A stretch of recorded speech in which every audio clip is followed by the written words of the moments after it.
Hey there, thanks for joining. I'm Bill Straub with Modern Thirst.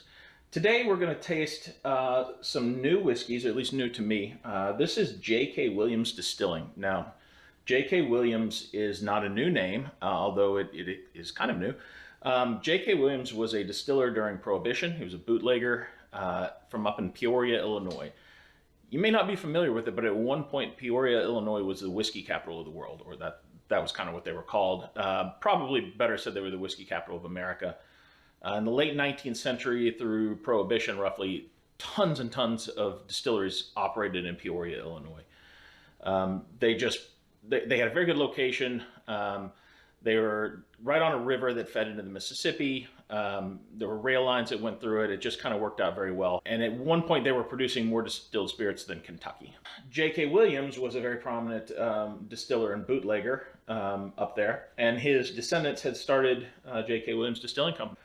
I really like the story that they have kind of restarted their ancestors' line. What I find really interesting about it is that there's been a lot of whiskey companies that try to tie in stories of Prohibition. Some of them are authentic, some aren't. Don't really want to get into what's authentic or not. This one is very authentic. The one thing I will say, however, is that it's very difficult in my mind to successfully bring in stories of Prohibition to bourbon. Because bourbon, unless you were getting medicinal whiskey or something prescribed to you during Prohibition, is not really what people think about when they think about Prohibition. For the most part, people were drinking rum that came in from the Caribbean, or gin, or stuff that even Canadian whiskey that was smuggled in from Canada. For the most part, it wasn't bourbon that people were drinking. But in this case, this is a very authentic story because J.K. Williams was an actual bootlegger, and they made actual whiskey during Prohibition. Now the family has restarted it.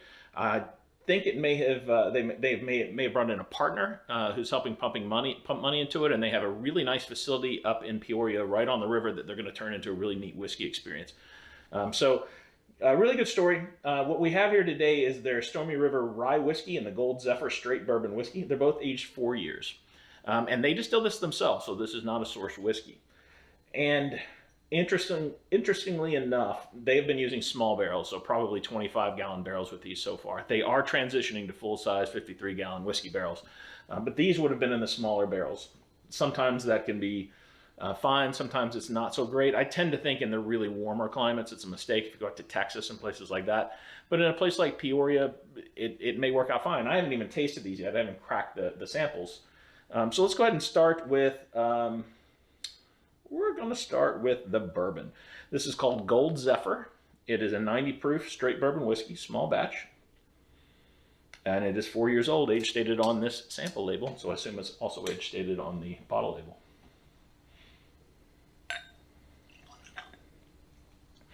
Now there are, if you see the full-size bottles, they have these nice big square bottles. Very interesting. I like the designs on the labels. They probably want to continue to kind of develop the shape and whatnot of the labels as well. But they're in the process of kind of revamping their image and rolling out on a larger scale than they have been so far. Off the start, I can smell a little youth in here. There's a little bit of corn. So typically what I feel is that when it's very corn heavy, on the nose, it tends to sometimes be a younger whiskey. If you've ever smelled or tasted New Make, White Dog that comes right off the still, to me it smells like popcorn or even caramel corn at times, and that's what this smells like.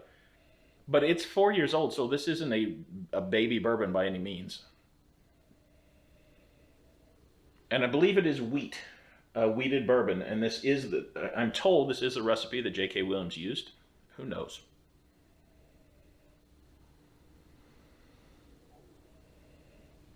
So there's a little bit of buttery kind of buttered wheat bread, wheat rolls.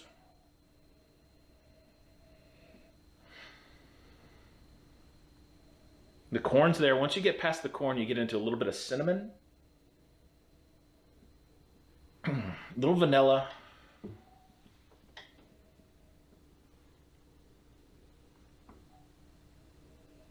But yeah, really... Yeah, I smell the corn, and then I smell that kind of buttered roll. Those are really the dominant flavors there. I get a little bit of wood behind there. Smells very indicative to a craft whiskey. Let's see what we have on the palate here.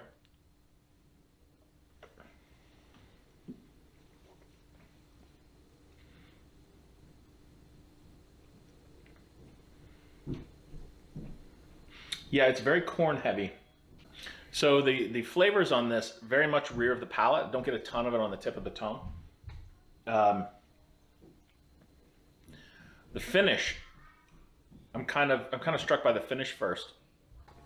So on the palate, it's definitely kind of more centered towards the rear palate. I don't get a whole lot on the front. What I get is that corn, there's a little bit of caramel to it, so it's kind of verging towards a Cracker Jack type of flavor. I get grains, almost oats and wheat, little oatmealish. What I don't get a lot of is the oak, and I think that's probably, it has to be aged. Typically you get almost a burnt sensation with the smaller barrels if they've kind of overdone it with the small barrels. I don't really get that. What I get is something that heavy on the corn. There's a little bit of caramel, which kind of lends into that Cracker Jack. I don't really get the buttery sensation on the palate. Let's try that a little bit more.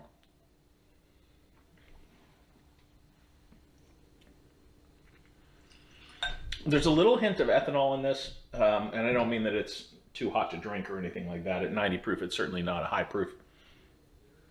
It's just kind of that unrefined white dog. It's kind of an ethanol note to it at times. And to me, it just means that, another year or two in a barrel, it's going to soften that out of it. And my guess is that the weather tends to be much cooler and not quite as doesn't fluctuate quite as much seasonally and day to day like it does here in Kentucky or in some other prime aging regions. So what they really are going to need to do, I think, long term, is just age this longer than 4 years. This probably could be a 5 to 6 year bourbon, and they will have aged out the youth of this. But yeah, there's plenty of corn to it. There's a little bit of that caramel, a hint of vanilla, and I think that the longer this goes, particularly using higher quality and larger barrels, this is going to make a really nice, very, very nice tasting bourbon. As it is, it's perfectly fine. It doesn't have any major flaws other than being a hint young. And I like it, and I think that there is a huge future in, I don't want to really call them a regional distiller because they're going to have the ability to produce a decent amount of whiskey. But for variations to pop up across the country, we're already seeing that in lots of places. Tennessee has always been a big distilling state, but Texas is really picking up, and Colorado and Utah. A lot of places around the United States are starting to find their own voice in the whiskey industry. And it's, to be 100% honest with you, Peoria has that history. They just need to get after it. And this is a really good start, and this really could anchor that Peoria whiskey resurgence. So I think it's a solid offering from J.K. Williams. We're going to try the rye now. This is called Stormy River. This also is 90 proof, and it is aged 4 years. And one thing I will say, rye's typically at 4 years old for me. I like them better than 4-year-old bourbons. I tend to think they're a little less complex, so that they're ready sooner. They tend to be, even a well-aged rye tends to be very thin on the palate anyway, compared to a bourbon, so you don't really have to worry about any lack of viscosity or anything like that. Oh, that's interesting. Very fruity. I get cherries, like almost maraschino.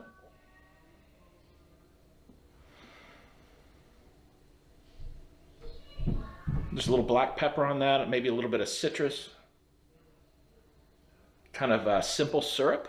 This reminds me of opening up a jar of, I've probably got some back here, of maraschino cherries, where you have that nice, juicy syrup that the cherries have been marinating in since whenever they were packaged. I get a little bit of a grain note to it.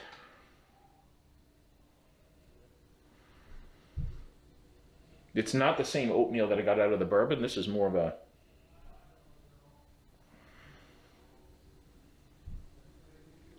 not even very bready. It's almost like a really hard, like almost a cracker, like a a Melba toast or something like that without the seasoning on it.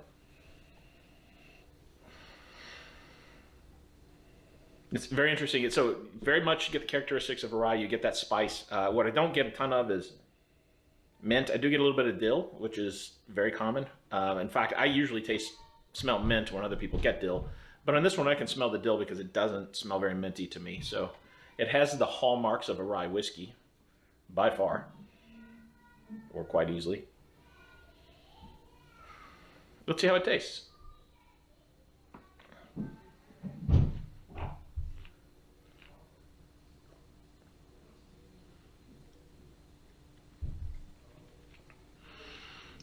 That's nice. There's some mint on the finish. You get lots of mint. This is tasty. I like that. On the palate, a little bit of that red fruit, a little bit of that cherries. It's not quite as sweet as it smells. It goes more towards the rye spiciness, which is exactly what you want from a rye. It has a good viscosity, a good mouthfeel to it. At 4 years old, this is the right age for that to start developing, and it has. These use the small barrels too. You wouldn't know it by drinking it. There's not a whole lot I would change on this, to be totally honest. I'd love to taste this at barrel proof, by the way. It's got some interesting flavors between that kind of graininess and the fruitiness going on. I'd love to taste what it tastes like when it comes right out of the barrel. And I'd love to taste it a few years down the road with when they've had it in a 53-gallon barrel. Particularly, what they could do on this one, which might be pretty good, is to go with a slightly heavier char, maybe a 3.5 or even a 4. To really bring out some of those barrel notes on it. But by and large, I think they've done a really good job on this rye. I think it's pretty tasty, to be honest. I like it. The bourbon's good. It's fine. It's a little young. It needs more time, and it probably needs those full-size barrels just to kind of even out the actual ratio between wood and contact with the liquid. The rye is working, as is. It will be better with full-size barrels. I don't really think it needs a whole lot more age. I would just be really interested to see how it tastes out of full-size barrels. So what you got is you've got kind of a medium-long finish with the bourbon. It turns from some of those corn and caramel notes to a more cereal kind of finish that lingers for a bit. This one has about a medium finish, and it turns minty, which in this case I like. Typically you expect some of that with a rye, and this one has it, of course. But all in all, I like it. I think they're definitely on the right track. They're going to create a real experience once COVID and everything is behind us. They're going to have a chance to create a real experience on the river up in East Peoria, and it's worth. If I'm up there, I'm going. There's no question about it. I really want to see what they're doing. I think they're on the right track here, and really interested to see where this goes. But definitely, if you have a chance to see these, if you're a rye lover and you see the Stormy River rye, pick it up. It's interesting. It's a little bit different than your standard 95.5 that you find all over the place, sourced from, we all know where MGP. And it's different than a Kentucky rye, which tends to be pretty corn heavy. I'm not sure what the mash bill on that is, but it's tasty. I'm guessing it's probably, I believe, I was told it was only rye and malted barley, but I think it's more like a 90% or an 85% rye and the rest malted barley. So could be wrong on that. You could fact check me if you'd like to, but by and large, that's good product. And I think this has a lot of promise, the bourbon, and very interested to see where it goes. If you've ever tasted them, or if you've ever been up there and met any of the folks at J.K. Williams, feel free to comment. Let me know what you think. Otherwise, stick around, follow us, like us on YouTube, and check us out at ModernThirst.com. Thanks for watching. Hope you have a great day. Cheers.